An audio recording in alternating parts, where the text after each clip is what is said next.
Bismillahirrahmanirrahim. Alhamdulillah, salatu wassalamu ala rasulillah wa ala alihi sahbihi wa mawalah. La hawla wa la quwwata illa billah. Raditu billahi rabba wa bil islami dina wa bi muhammadin nabiyya wa rasula. Rabbi zidni ilma warzuqni fahma. Qala Allah ta'ala fi kitabil karim, ya ayyuhalladzina amanu taqullaha haqqa tuqatih wa la tamutunna illa wa antum muslimun. Wa qala ta'ala wa dzakir fa inna dzikra tanfa'ul mu'minin. Hayyakum bi tahiyatil Islam, tahiyat Ahlussunnah wal Jamaah. Assalamualaikum warahmatullahi wabarakatuh. Kembali kita bersyukur atas nikmat karunia limpahan rahmat yang telah Allah Subhanahu wa taala berikan. Sungguh di antara nikmat dan karunia besar adalah turunnya air hujan. Sepekan yang lalu di Arab Saudi diadakan sholat istisqa, sholat minta hujan. Dan tentunya di saat seseorang mendapatkan kesulitan, maka yang terbagus adalah kembali kepada Allah. Sedikit terkait dengan belakangan yang mesti kita ketahui bersama terkait dengan hukum seputar istisqa. Tentunya di antara sunnah Nabi SAW, di saat suatu penduduk negeri mendapatkan kesulitan tidak menjumpai air, maka dianjurkan untuk menunaikan sholat istisqa. Istisqa memiliki arti tolabu as-suqiyah, memohon kepada Allah agar mendapatkan curahan hujan. Ada beberapa hal yang semestinya dilakukan oleh seseorang di saat seseorang melakukan sholat istisqa.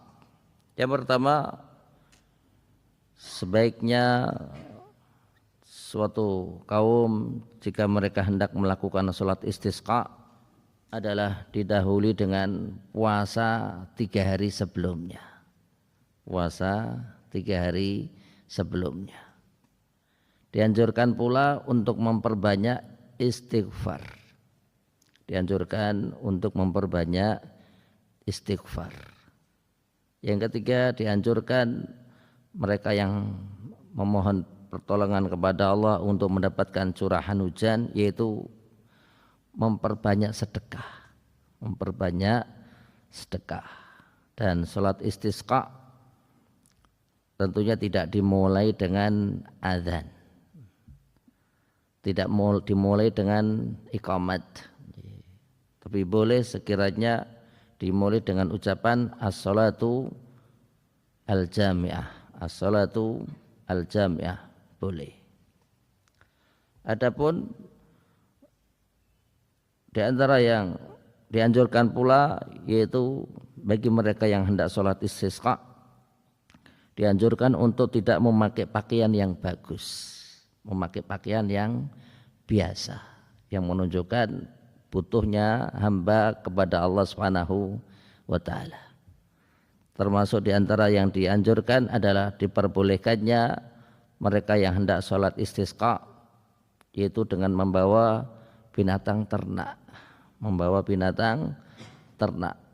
kambing, ayam dan sejenisnya, sehingga sekiranya hujan itu tidak turun disebabkan karena dosa yang dilakukan oleh Bani Adam, maka ketahuilah bahwasanya di sana ada makhluk Allah yang membutuhkan curahan hujan, dan mereka ini adalah binatang-binatang yang tidak berdosa, sehingga diharapkan Allah Subhanahu wa taala menurunkan air hujan.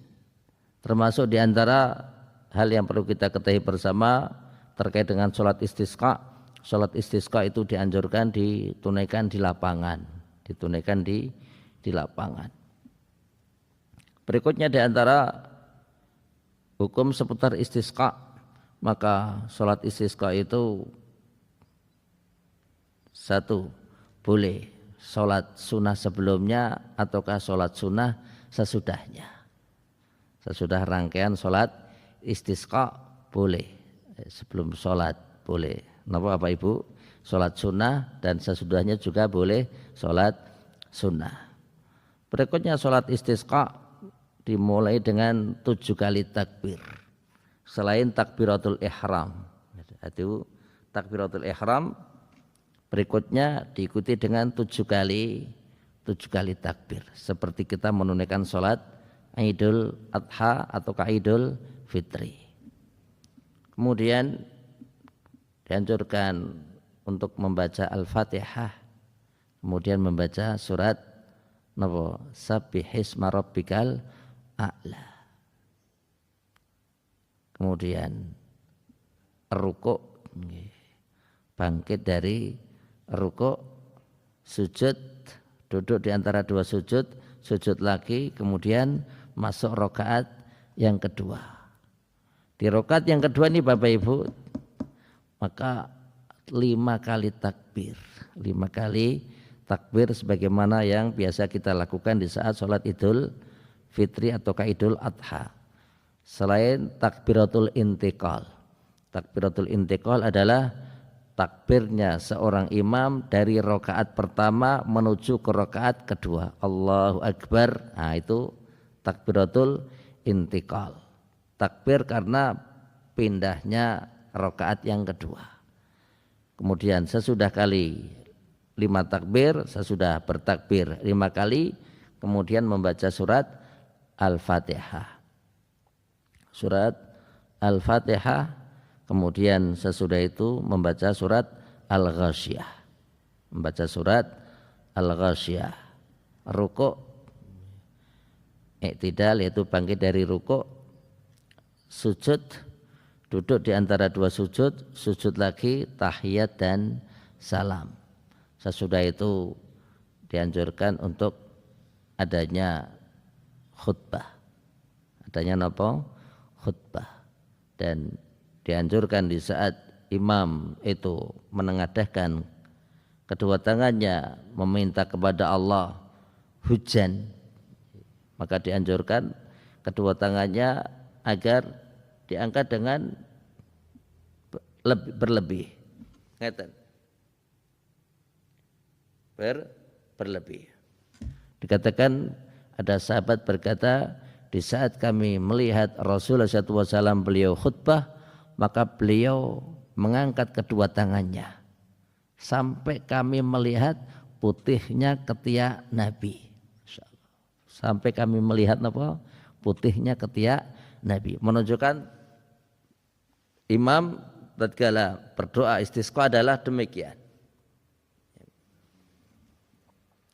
Kemudian salah satu dianjurkan pula sesudah selesai khutbah, maka dianjurkan untuk memindahkan ridak bagi mereka yang memakai sorban. Bagi mereka yang memakai sorban untuk memindahkan arah tersebut, arah sorban tersebut yang tadinya di sebelah kanan jadi sebelah kiri, yang sebelah kiri menjadi sebelah kanan, yaitu harapan untuk tahwilu, untuk berubahnya keadaan yang tadinya panas berubah menjadi sejuk dengan turunnya air hujan. Dan ini adalah sunnah mahjurah, sunnah yang seringkali ditinggalkan oleh kaum muslimin. Dan alhamdulillah warga Jogja sekitarnya belakangan ini tidak perlu istisqa pun. Jauh betul Bapak Ibu. Belakangan ini sering hujan, ya hujan. Alhamdulillah. Kadang pagi, kadang siang, kadang sore, kadang dalu. Tadi kami dari Sanden ke sini nggih, mergi nggih pun gerimis. Masyaallah. Nikmat dan nikmat. Nah, seseorang di saat menghendaki turunnya hujan maka dianjurkan untuk melakukan sholat istisqa. Namun jika suatu negeri kok sering banyak hujan Bapak Ibu, sering banyak hujan sehingga hujan tersebut tidak diharapkan kehadirannya, maka juga boleh menunaikan suatu sholat yang dikenal dengan sholat istisqa. Talabu as-suhu, istisqa yaitu memohon kepada Allah agar diberi terangnya cuaca. Maka di sini adalah boleh. Dan di saat seseorang mendapatkan curahan hujan yang berlebih, maka tidak boleh mencaci hujan. Tidak boleh mencaci hujan, apalagi mencaci Allah. Ki karepe Gusti Allah ki kaya ngopo to ki? Esuk udan, awan udan, bengi udan, sore udan, ora ono gawean. La haula wala quwata illa billah. Tidak boleh mencaci apa? Mencaci hujan. Jika seseorang menjumpai banyak turunnya hujan, maka Rasul telah memberikan petunjuk di mana beliau memberikan arahan kapan? Di saat Rasulullah SAW di atas mimbar. Di saat Rasulullah SAW berada di atas mimbar, Bapak Ibu, di atas mimbar.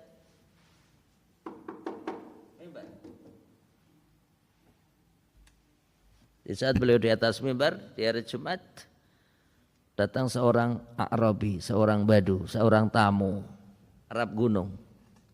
Dan orang ini berkata, wahai Rasulullah, negeri kami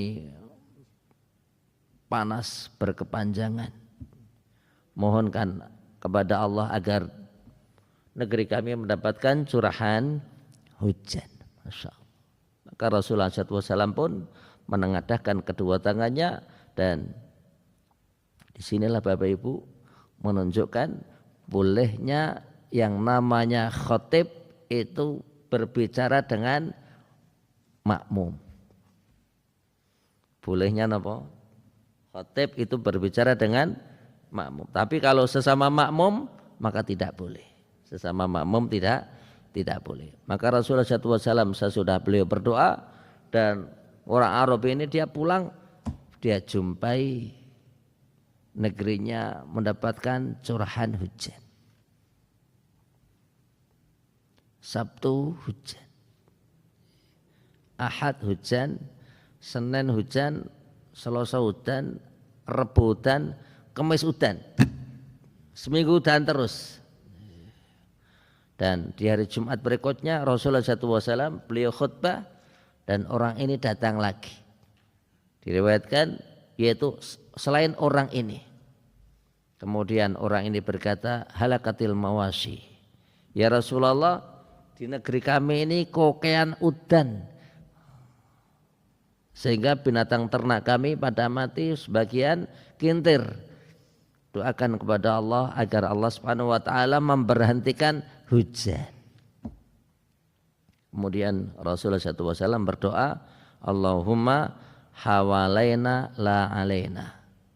Allahumma alal akami wadra'ibi wal audiyati wa manabiti syajar. Atau kama qala sallallahu alaihi wasallam.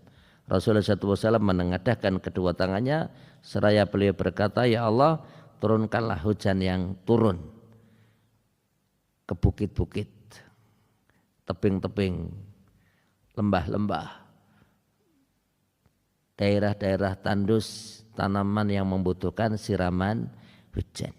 Maka di sini menunjukkan yang namanya hujan di saat tidak diharapkan kehadirannya tidak diberhentikan tapi dipindahkan ke tempat yang memang membutuhkan siraman hujan. Demikian terkait dengan maklumat singkat terkait istisqa, dan kita akan lanjutkan kembali materi kita yaitu dampak di saat seseorang melakukan maksiat. Dikatakan Allah Subhanahu wa taala firmankan, man kana yuridul izzata falillahil izzatu jami'ah. Di antara dampak maksiat itu bisa menyebabkan seseorang mendapatkan kehinaan. Yang namanya maksiat itu bisa mewariskan kehinaan dan kebinasaan. Allah firmankan, man kana yuridul izza, barang siapa yang memiliki keinginan untuk mendapatkan kemuliaan, falillahil izzatu jami'a, maka kemuliaan itu hanya milik Allah Subhanahu wa taala semata. Dalam artian bagi mereka yang mencari kemuliaan maka hendaknya mentaati apa yang menjadi perintah Allah Subhanahu wa taala, dan Rasulullah SAW tentunya beliau adalah orang yang terbaik di saat memberikan nasihat. Ihfadillah yahfadka. Jagalah Allah, niscaya Allah akan menjagamu. Maka termasuk di antara bentuk penjagaan Allah adalah di saat seseorang hidup merdeka, orang hidup mulia dan berdiri di atas kemuliaan. Ada seorang salaf berkata, Allahumma a'izzani bi ta'atika wa la tudhillani bi ma'siyatika. Ya Allah, muliakanlah aku ini dengan cara aku mentaatimu dan jangan engkau hinakan aku di saat aku mendurhakaimu. Menunjukkan ketaatan itu bisa membuat seseorang mulia. Yang namanya ketaatan itu bisa menjadikan kemuliaan seseorang.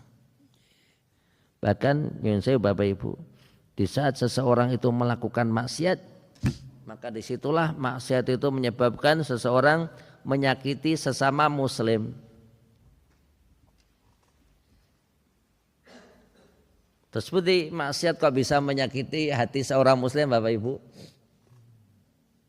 Karena sesungguhnya di saat seseorang itu melakukan maksiat, satu, orang akan menghindar dari tempat tersebut.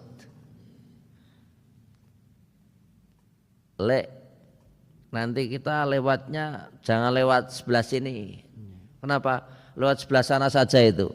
Mereka biasa ada cah-cah tongkrong-tongkrongan, domain remi, mungkin totoan sebagian ya do ngombe-ngombe. Gimana Pak? Sehingga terus seperti orang yang melakukan maksiat itu membuat apa? Hati seorang mukmin tersakiti. Tapi beda orang yang melakukan ketaatan. Orang yang melakukan ketaatan maka membuat hati seorang mukmin itu senang dan nyaman. Sehingga ada sebagian orang begitu melakukan suatu perjalanan dikatakan apa? Jalali engkau lewat ngarep masjid wae. Masyaallah. Napa Pak? Lewat ngarep masjid wae. Lewat depan masjid saja. Kenapa? Karena di situ muncul banyak nikmat berupa ketaatan. Nikmat berupa melihat kaum muslimin yang satu bisa jadi menuju masjid ataukah keluar dari masjid. Subhanallah. Dan Allah menyebutkan di dalam Al-Quran, falillahil izzatu walirrasul. Dan Allah dan Rasulnya, zat yang menyandang kemuliaan. Walillahil izzatu walirrasuli. Kemuliaan dan kemuliaan itu hanya milik Allah dan Rasulnya. Walil mu'minin. Kemuliaan itu juga disandang oleh mereka orang-orang yang beriman. Bapak Ibu yang kami muliakan, di antara dampak maksiat, maka maksiat itu akan merusak akal. Maksiat itu akan merusak akal. Di saat seseorang ini hidup Bapak Ibu, maka ujian satu sama lain berbeda. Ada yang satu dapat ujian berupa sakitnya badan. Ada sebagian orang mendapatkan ujian berupa apa Ibu? Sakitnya badan. Sakit badan itu satu pecetan iso mari. Lorawan niku pecetan kadang mari mboten Pak? Mari. Lorawak niku kadang bisa disembuhkan dengan bergerak, senam, olahraga, berenang, jalan kaki. Sakitnya badan itu bisa kadang disembuhkan dengan apa Bapak Ibu? Tidur. Awakku kok loro kabeh to iki. Semangan sing enak. Ngunjuk sing sekeca mangsare, mangke lak sehat. Jawatan Pak. Tapi di saat akal itu sakit, repot betul Bapak Ibu. Wah repot. Kenapa? Akalnya loroi. Salah berkata, tidaklah seseorang itu bermaksiat kepada Allah, melainkan Allah Subhanahu wa taala akan menghilangkan akalnya. Masya Allah. Jadi orang yang bermaksiat itu kadang akan hilang akal. Terus ini Bapak Ibu kok hilang akal?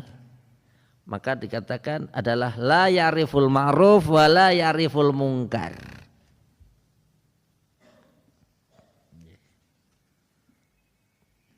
Dikatakan di dalam Al-Quran Bapak Ibu, falamma nasullaha fa'ansahum anfusahum. Di saat mereka itu melupakan Allah, maka Allah melupakan mereka.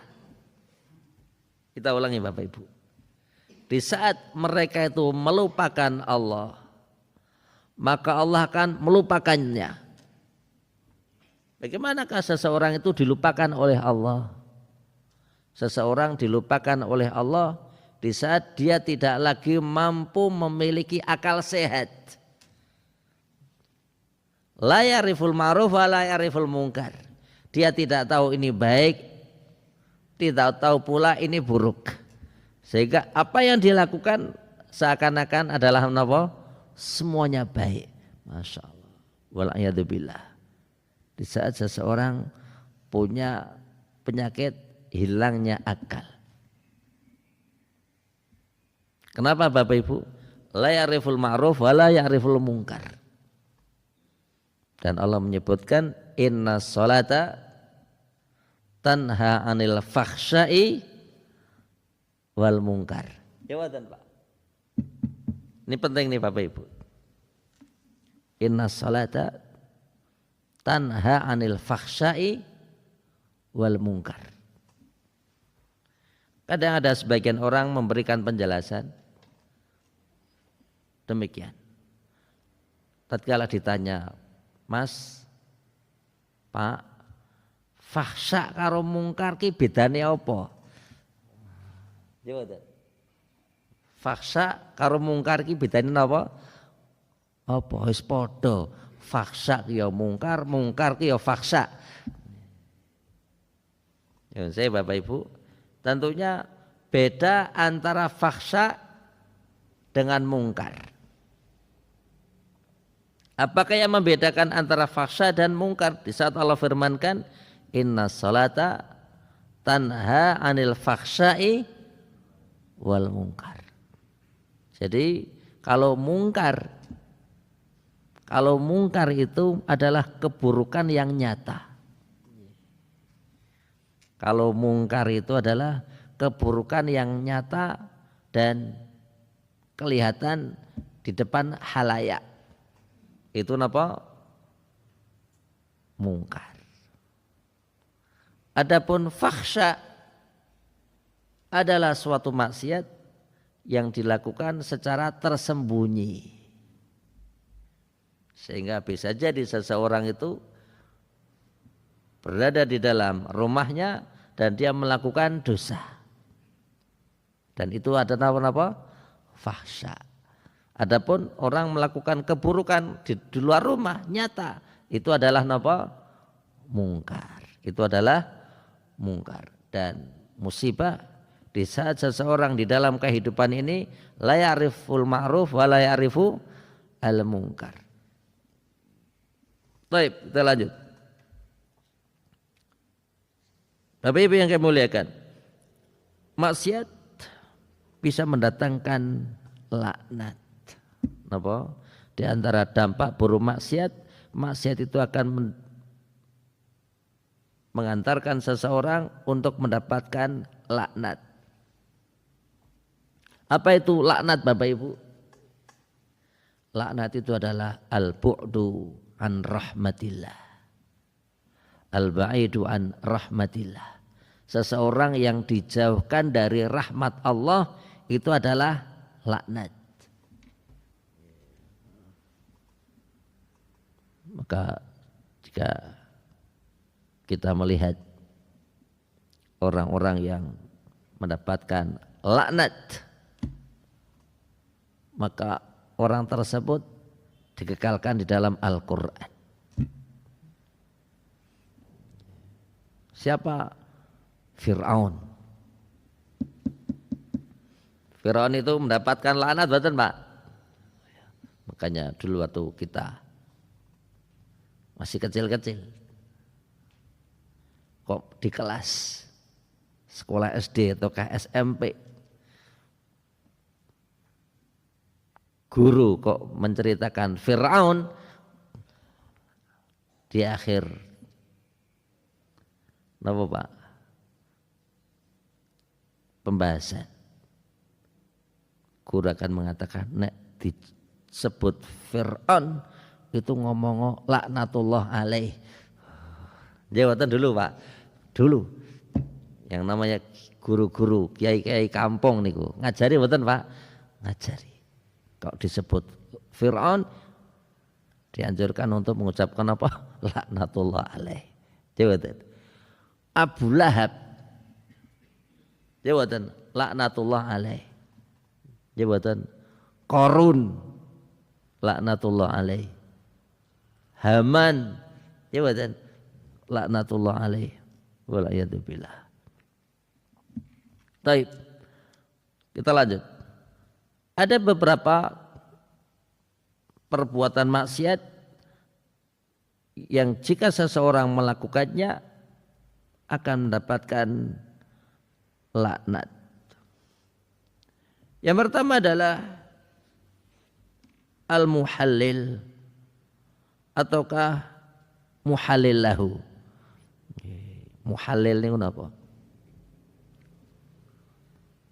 Orang yang sewu.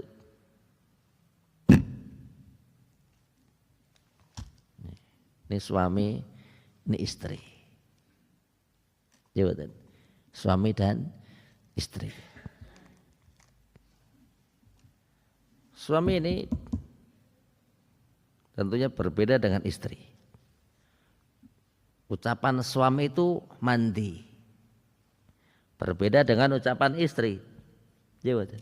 Suami kok berkata, dek jenengan tak cerai. Jatuh talak betul Pak?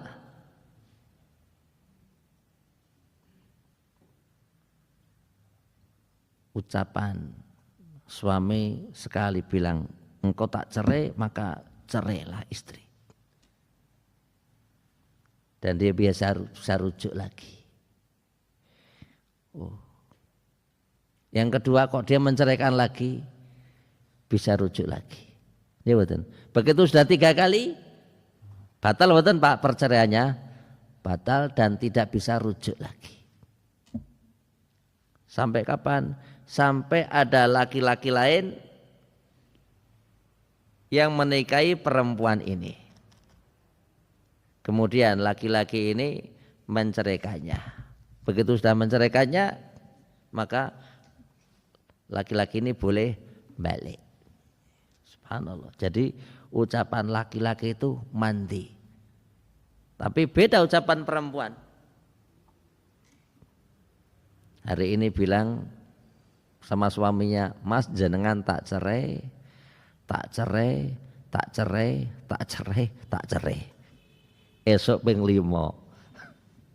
Sore bilang lagi, Mas jenengan tak cerai, tak cerai, cerai, cerai, cerai, cerai, cerai, cerai, cerai, cerai. Ping 10.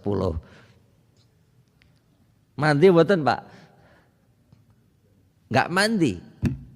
Subhanallah. Maka sekiranya ucapan perempuan itu mandi, maka kehidupan dunia ini bisa repot Pak.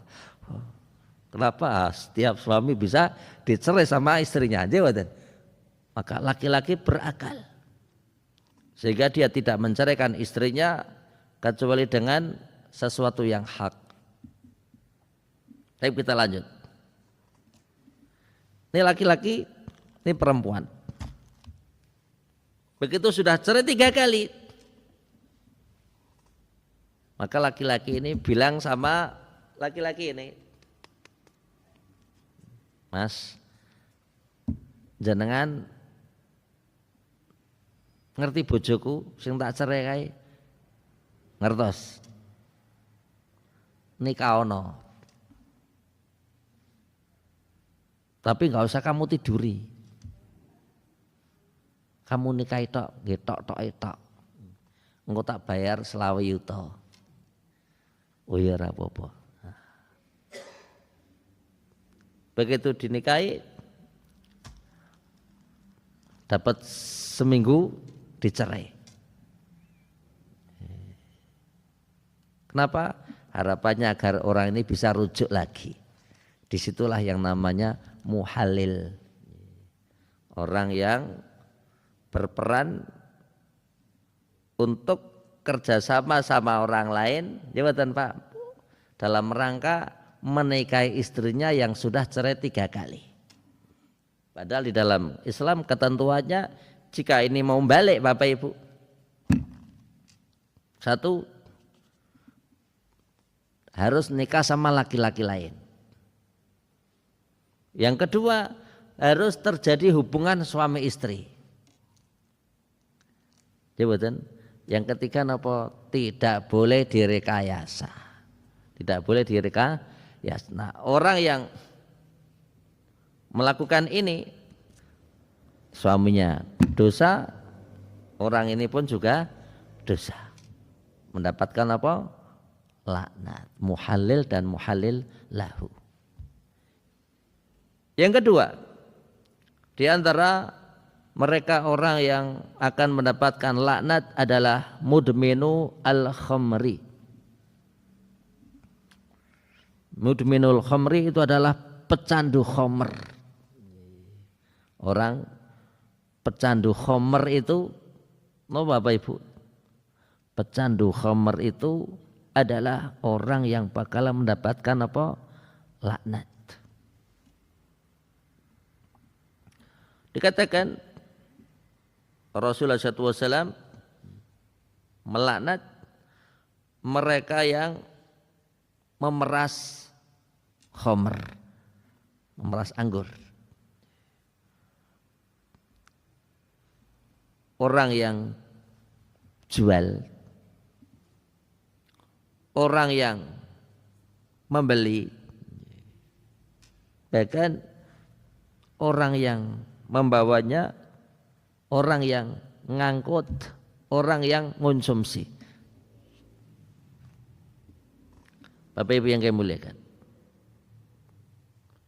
salah satu di antara tanda kiamat itu adalah taati al-khamra. Taati al-khamr itu adalah satu sama lain saling berbagi khamr. Boleh ingat bila di antara tanda kiamat itu apa Bapak Ibu? Taati al-khamr.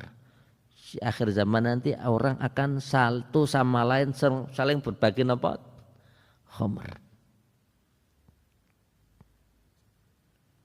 Saya pernah kalau pengen beli jamu nih loh Bapak Ibu, beli jamu.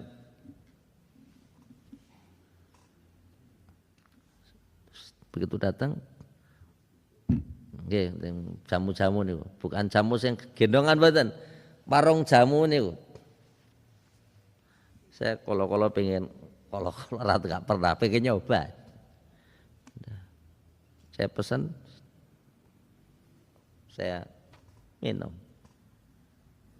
Nggak lama sesudah itu datang seseorang. Katoi ireng, rasuane ireng, klambine ireng, kacamata ireng.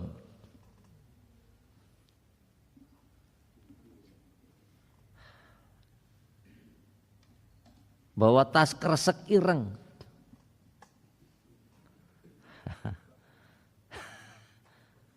Jadi katoi ireng, kaos ireng, kacamata ireng. Dia ngasih sesuatu, ngasih uang, ngasih uang. Penjualnya ini ngambil kresek ireng, ambil botol, dimasukkan di keras itu ireng itu, subhanallah, dikasihkan seperti transaksi gelap. Kenapa?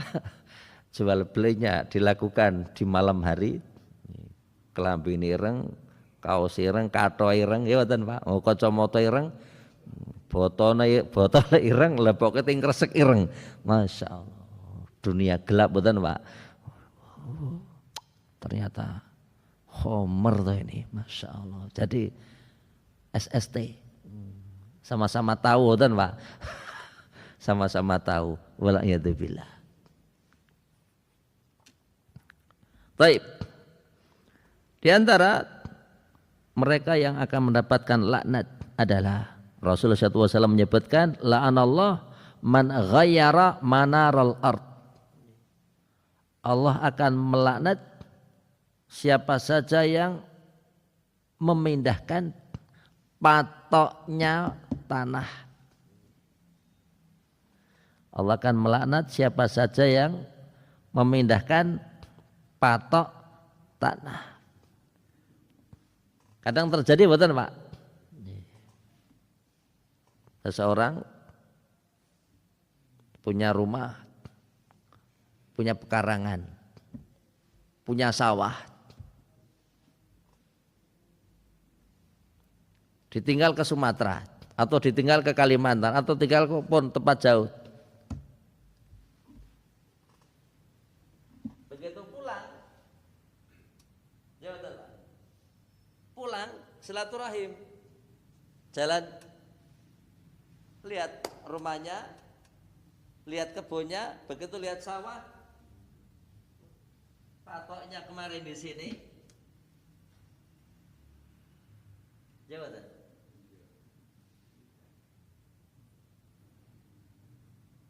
Ini begitu pulang, mestinya lurus, pun ngeten. Apa Pak? Berubah badan, mestinya di sini kan lurus, ini berubah dikit. Jawatan, mencong, nggak lurus. Begitu tahun depan pulang lagi sudah berubah di sini Pak. Dan orang Jawa menyebut apa Pak?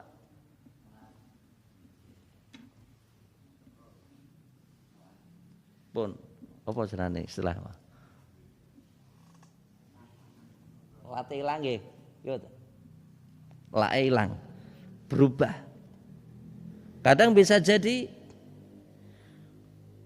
sebagian orang itu nakal. Ngerubahnya lewat galengan, Pak. Napa? Terus nggih galengan. Nek orang Jawa bilang galengan. Nek orang Indonesia bilangnya pematang sawah. Ya betul. Nah itu kadang pelan-pelan galengan itu dipindah. Jadi dia kadang tidak langsung ngerubah. Tapi napa Pak? Dibuat galengan anyar. Dibuat galengan anyar. Nah, coba saja kalau tiap tahun diambil sak jengkal Pak. 10 tahun pun 10 jengkal aja mboten enggak kroso kalau orang enggak paham.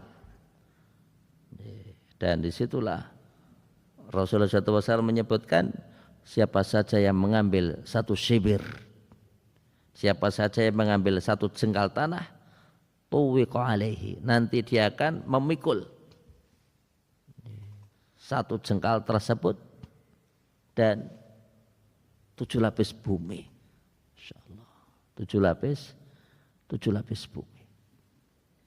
Di zaman dahulu ada seorang yang saleh. Ada seorang yang saleh, bertakwa. Dan salah satu di antara fitnah yang diberikan kepadanya, orang ini merubah orang ini merampas tanah tetangga. Padahal orang ini orang jujur, orang ini orang baik, orang ini dikenal soleh. Karena fitnah sudah kemana-mana, maka orang ini pun berdoa kepada Allah. Ya Allah, berikan orang yang telah menfitnahku hukuman. Berikan kepada orang yang telah menfitnahku hukuman, yaitu butakanlah dia. Butakanlah dia. Matikanlah dia ke dalam sumur. Masya Allah. Matikanlah dia ke dalam sumur. Salah satu yang diberitakan Bapak Ibu, sesudah orang soleh ini berdoa, maka Allah Subhanahu wa taala ijabai. Orang yang menfitnah tersebut tiba-tiba buta. Dia buta. Kemudian suatu saat orang buta ini dia pengen jalan-jalan di kebunnya. Tatkala dia jalan-jalan, geblusuk, kejeblos teng sumur, dan akhirnya meninggallah dia di mana? Di dalam sumur. Insyaallah. Doa orang yang terdolimi mustajab. Baik. Berikutnya, di antara orang yang bakal mendapatkan ladat dari Allah Subhanahu wa taala adalah orang yang menyembelih binatang bukan untuk Allah. Rasulullah SAW bersabda, "La'anallah man dzabaha li ghairillah." Semoga Allah Subhanahu wa taala melaknat seseorang yang menyembelih binatang bukan karena Allah. Bapak Ibu yang kami muliakan, di antara amalan mulia adalah seseorang melakukan penyembelihan. Dan Allah firmankan, fasalli li rabbika wanhar. Fasalli li rabbik. Salatlah Anda ini untuk Tuhanmu, wanhar, dan berkorbanlah. Bapak Ibu yang kami muliakan, jika seseorang itu salat untuk Allah, maka berkorban juga untuk Allah. Allah firmankan, la yanalallah luhumuha wala dima'uha walakin yanaluhu taqwa minkum. Allah tidak menerima dagingnya, Allah tidak menerima darahnya, tapi yang Allah terima adalah ketakwaan dari kalian. Maka ada suatu kitab yang berjudulkan Kitab Tauhid.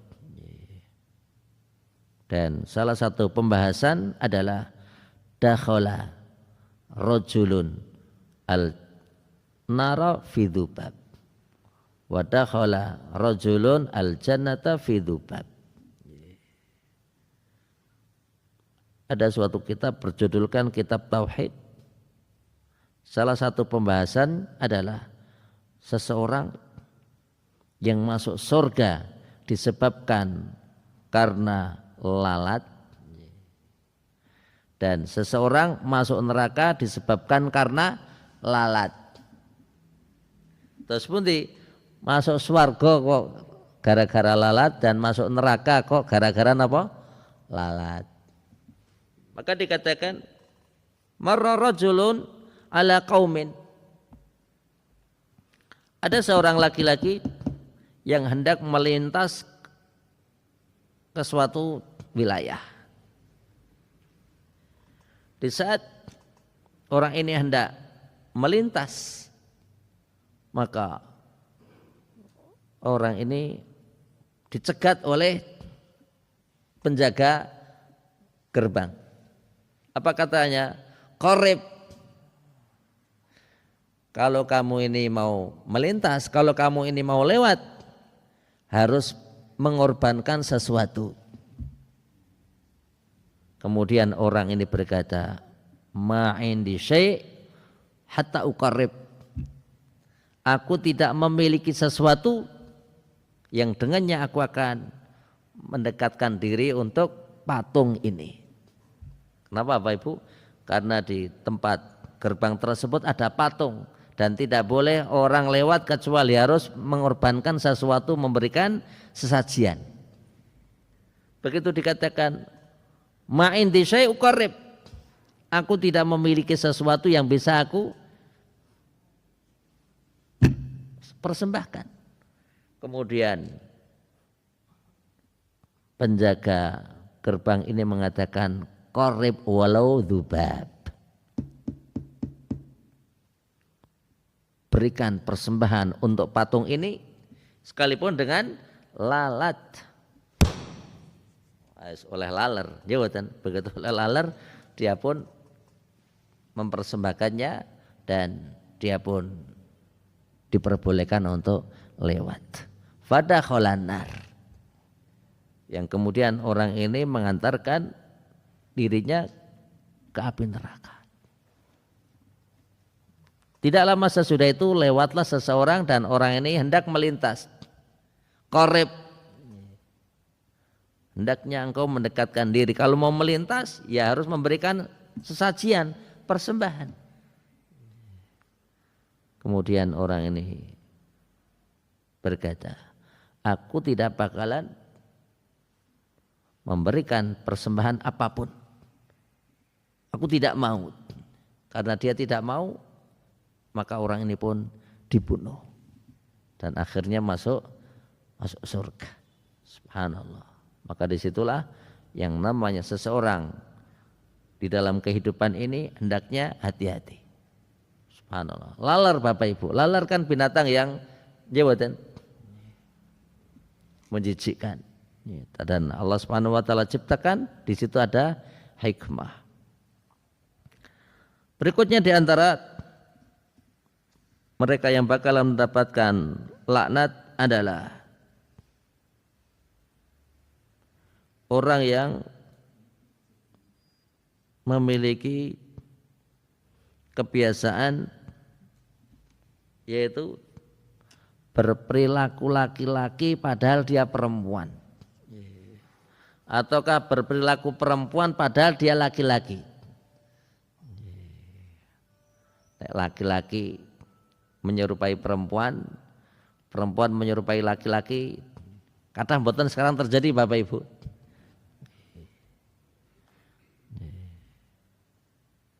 Laki-laki menyerupai perempuan, perempuan menyerupai laki-laki. Yang satu kalau orang dulu menyebutnya banci, ya betul Pak. Yang satu namanya wandu, ya betul. Banci sama apa? Wandu, ya betul. Laki-laki menyerupai perempuan, laki-laki menyerupai perempuan. Nek awan jenengane jenengan lanang. Nek dalu beda. Ya mboten.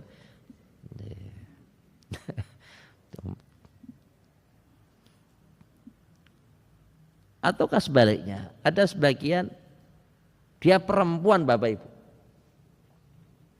tapi penampilannya laki-laki. Ya mboten. Sehingga kadang kita mau nyeloki sapa ya? Celok mbak apa celok mas apa ya? Ya mboten Pak. Subhanallah. Dan Allah Subhanahu wa taala melalui lisan Rasulnya, Rasul memberikan laknat kepada siapa saja yang laki-laki menyerupai perempuan, perempuan menyerupai laki-laki. Kalau Bapak Ibu mau tidak ke Solo, lewat mereka mboten Pak. Daerah Prambanan mboten Pak. Kadang sebagian bawa icik-icik dia mboten Pak.